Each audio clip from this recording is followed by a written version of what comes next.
Welcome back, Hustle Tribe. Today's a special day. It's our first video from actually hitting a new milestone, which is 1,500 subscribers. Woo! Actually over 1,500, but anyway, so we're gonna do a special. The special is, I don't know if you guys seen it, but we're finally bringing these shirts back, and we're gonna be giving them away. All you have to do is follow me on YouTube, subscribe to me on YouTube, follow me on Instagram, and DM the word "The Real Mr. Marcelle," and you get a free shirt. I'll mail it to you, so you don't have to pay for anything. It's not one of those funky things where you have to pay me shipping or stuff like that. Anyway, getting to the video. This is not a bubble. What we're going through today is not a bubble. It's not the same thing as 2008. It's not a crash. You guys don't have to worry. And I'm going to explain why in this video. So make sure you watch the whole thing. If you have any questions, like always, put it in the comment section. This is the real Mr. Marcelle, aka your favorite loan officer. Let's get straight into it. All right. Before we talk about what's going on now, we have to talk about what happened in 2008. So as you know, Giselle, were we in real estate? I think we were just dabbling then. We weren't really in it. 2008? Yeah, I would like to think that we were. 2008, we were in high school. Okay. Anyway, so the big cause of 2008 was these three things. First of all, low down payments. What does that mean? When you buy a house, you have to put down money on the house, which is called your down payment. In 2008, they were giving you real low down payments, meaning lower than 3.5 sometimes. How were they doing this? Don't ask me. That's before I got into mortgages, but it was happening. Low down payments. The second thing that they were doing was called flexible rate mortgages, aka, well, now you might consider ARM almost. Yeah. That's why ARM gets the bad term. So they were giving these out and not fully explaining what this is and what happens. Usually what happens in ARM is they'll give you a low rate. They'll say, let's say 2%, right? For 3 years, and then a maximum of 10% the rest in of the 7 years. In 7 years, it can go up to that much. So ARM is called an adjustable rate mortgage, meaning it's not fixed. And a lot of people did not understand what they were getting when they were getting these flexible rates. They heard the rate, it sounded low. They only asked them for 1%, or sometimes they were giving out loans with no down payments. The bank would actually take it down on what's called a secondary mortgage on it, meaning they would put down the down payment for you and give you a flexible rate. So you would go to closing with no money, and they weren't even asking for real job history. Like if you said you were working and said, okay, we'll take your word on it. No pay stubs. No pay stubs, no bank statements. You had no money in the bank account. And they were giving these loans to people who couldn't afford it. Can you imagine you being 21, just started working at McDonald's, and I said I can get you this $1 million loan. Can you imagine you're being 21, you're getting this $1 million house, you're like, oh my God, I'm able to move out the hood, or I'm able to get investment property, but you can't actually afford this house. You could afford it for the first 2 years. Not even the 2, yeah. If they actually did it based off your income. Yeah. But a lot of times they weren't doing it off your income. They was just giving them. And there was an oversupply of house. What is the oversupply of houses? That means there was more houses than people who actually needed to move into houses. So it was an oversupply of houses. There's a lot of builders that saying, oh my God, people are buying these houses. They're selling $1 million houses. So they're building, and people are buying houses, selling them for more money. They're buying it for 30 days, selling it for another 20, 30,000, and someone else is buying the same house for another 40, 50,000, and then they're buying it again and again and again. And before you know it, it's not even getting really appraised. These houses are going for way more than what they're actually worth. And the same thing, mind you, is happening on the rental side. People are buying houses that they're losing, meaning they're buying houses and there's like, don't worry, you're negative 100%, but when you sell it, you'll make the money back. Doesn't make sense. If the appraised value of the house is coming at $600,000, why am I paying $700,000 for the house? But in their head, it was fine because they knew that someone else will buy it another month for $800,000. They're like, oh, I'm gonna make $100,000, even though there is no equity in the house, and the appraised value of the house is showing that, hey, this is negative. You're buying a negative house, but people were still doing it, and banks were still lending on this property. So what happens? The curtain or whatever was holding up got removed, and then down came the Jenga. So that was the biggest thing that happened in 08, and this is what caused the real estate crash.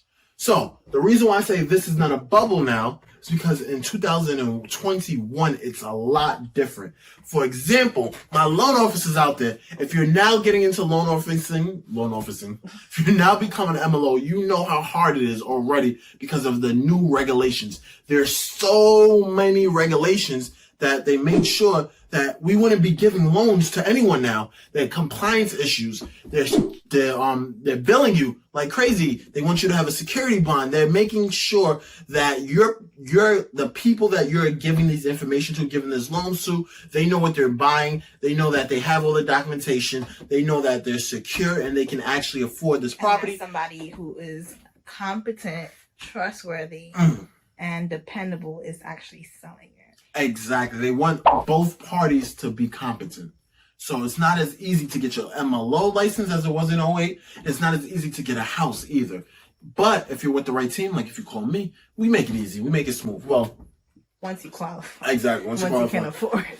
But it's not always easy. But at the end of the day, it's always worth it. So in 2021, we have what's called low inventory. Meaning there's a massive amount of people looking to buy a house and there's not enough houses on the market. So what does that do? That raises the price. Prices of homes are going for a lot more due to the fact that there aren't any houses. Now, it's like a pair of Jordans, right? Exactly. When there's no limited edition. Ooh, just I'll break it down. Okay. You're right. We used to sell sneakers. I know that's what you were thinking. Okay. So inventory is very low, hence why properties are going for more than asking, or at least asking. We actually had a house that we just flipped. If you're watching this on YouTube, you already know we flip houses. The house that we just posted up actually got went over asking. We got over what we wanted, and it wasn't on the market. Literally, we were going to put it on the market next week. And last week. No, we were putting it on the market next week, and we got an offer last week. So. And officially today, we got the contract signed with the down payment check. I think they did 10 or 20% conventional. So what does that mean? The inventory is so low that flippers are able to make more, or at least get what they want. Now, second thing, higher down payments. Studies are showing that most people buying houses now are putting down more money, especially compared to 2008, because a lot of the houses in 2008, they didn't need any down payment at all. You would just come in with a pay stub and you got a loan. Crazy, a pay stub, you got a loan. They were closing so many deals back then. So now they're putting down a lot more down payment, which shows the competency level that Giselle was talking about, because you have to save money. If you don't know how to save, make sure you click this video right here where I give you guys ways and how to save money for your down payment of an investment home or your first home. But people are learning how to save, how to invest, and how to create income so they can use that to put down the house. So keyword is higher down payments. Still have down payments, just a lot higher. Next, I erased this. We have fixed rate mortgages. I was gonna say, who's Kate? All right, so fixed rate mortgages. What is that? This is what we called 30-year fixed. If you ever hear 30-year fixed, it's usually FHA, conventional. So when people say, oh, I want to make sure my loan is fixed, it's because in 08, they were getting a lot of flexible. So a lot of people don't even know why they're asking for this, but they just hear it, make sure it's fixed, make sure it's fixed. It's because of 2008 with the flexible mortgages. So now most mortgage loans are fixed rate mortgages, and they are also they can be 15 years also. Yes. But most people tend to get 30 years. This is the normal one. Mm-hmm. But you could do 15, you could do 20, you could do 45 years. You can actually play around with the amount of years. Now, this is called a conforming loan. What does it mean? What does conforming mean? It follows the guidelines set by... Who's the guidelines set by? The government. Yeah. Fannie Mae, Freddie Mac. Boom! Giselle, you are on it. You sound like you took a loan officer class and might have passed it. May have passed the whole course, And the state test. Might have done that. Might have. All right. Yes, Giselle did pass the mortgage license test. Now, key thing that we talked about already, tighter lender restrictions. meaning they want more documents. They want the 2-year W-2s. They want the 2-year tax return. They want the 2-year pay. 2 years. They want the 2 months pay stub, the 2-year bank statements. The reason why we need bank statements. Thank you, 2 months of bank statements. Don't pull up to your loan officer with 24 months worth of bank statements. 2 months. And the reason why we want this, why we want your ID, why we have to check your credit more, why we're having all this, why it's so strict, is because in 2008 they were just giving loans to everyone, and that caused a crash. So to avoid that, they want everyone to be strict, stern, and make sure these things are done for all loan officers. It's not like we pick and choose which loan officers. No. If it's a conforming loan, we all have the same guidelines to follow. You don't want to go with a loan officer who's willing to break the rules because they obviously don't have your best interest at heart. Exactly, because if they did, they wouldn't be breaking the rules. And 2, it comes back to haunt you because once you do a loan, your name's attached to that for the life of the loan. So if the loan officer does want a shady loan, 2 years later, he can get a knock on the door and be like, hey, this loan that you did you get the documents? Where are the documents?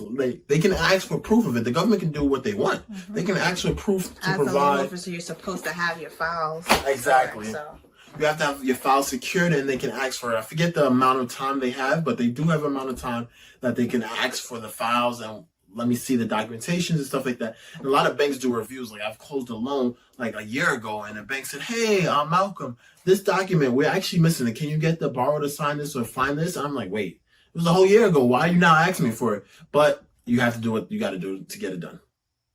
Not cutting corners, though. I'm saying like you still have to get it. You have to get the documentation that the bank is asking for. All right. So foreclosure filings, March 2008, right?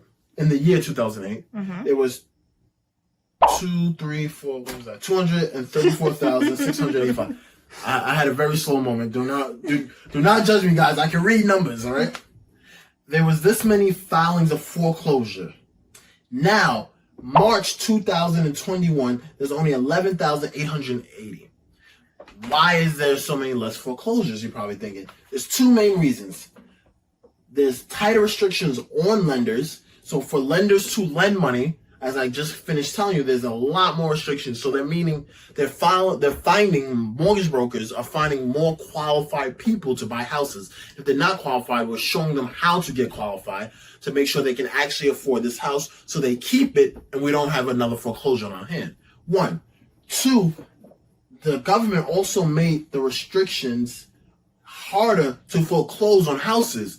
In 2008, it was much easier to foreclose. Now the government is giving the homeowner a better chance of actually redeeming themselves if they miss the payment. They want the banks to work with the homeowner instead of just foreclosing and kicking them out. They want them to say, hey, these are the steps you can do. This is what we can do. We can try to refinance. You have this option. You have this option. You have counseling. There's a whole bunch of programs set aside to help you not to lose your house. Because at the end of the day, the government doesn't want you to be homeless. They want you to stay in your house and live the American dream. So one of the ways to, pardon? I was saying especially now during COVID. Especially now during COVID. But one of the ways to do this is to make sure that the borrowers are actually qualified.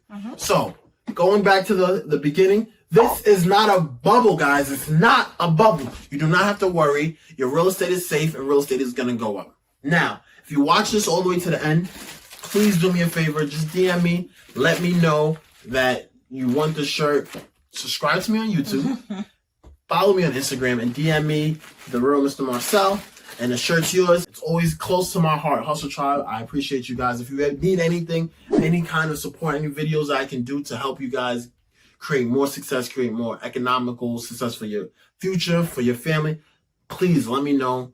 I'm here to help you guys. I want to see you win. If no one's told you, you guys are special. You are special. You can do anything you want to do. Just believe in yourself and keep moving forward. That's it.